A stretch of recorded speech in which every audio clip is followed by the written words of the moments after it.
ক্যামেরার সামনে অসংখ্যবার প্রেমের চরিত্রে অভিনয় করেছেন চিত্রনায়িকা প্রার্থনা ফারদিন দিঘি, কিন্তু বাস্তব জীবনের প্রেম সেই প্রশ্নের উত্তর দিতে গিয়েই জানালেন একেবারেই ভিন্ন গল্প। সম্প্রতি এক সাক্ষাৎকারে দিঘি বলেন, আমি ওভাবে কখনো প্রেম করিনি, আসলে প্রেম করার সুযোগই পাইনি। ছোটবেলা থেকেই আমি রেস্ট্রিকশনের মধ্যে বড় হয়েছি। ক্লাস 6 থেকেই কঠোর নিয়মের মধ্যে ছিলাম। এসএসসি পাশ করার পর ফোন ব্যবহার শুরু করি, তাই আমাকে সবসময় খুব চোখে চোখে রাখা হতো।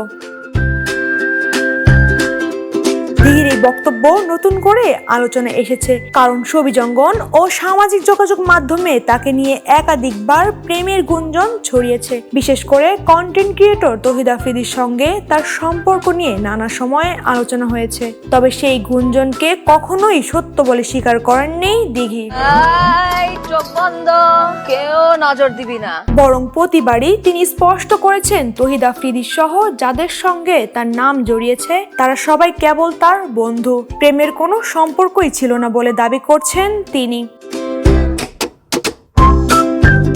দিঘির ভাষায়, বাস্তব জীবনে প্রেমের চেয়ে পরিবার, পড়াশোনা এবং নিজের ক্যারিয়ারেই বেশি গুরুত্ব পেয়েছে। তাই প্রেমের গল্পের চেয়ে তার জীবনে বড় অংশ জুড়েই ছিল নিয়ম শৃঙ্খলা আর পরিবারের কড়া নজর।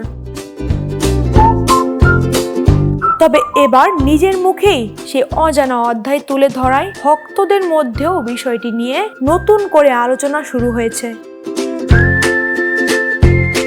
বিনোদন ডেস্ক, দ্য নিউজ। দেশে দেশে সবার সাথে দ্য নিউজ।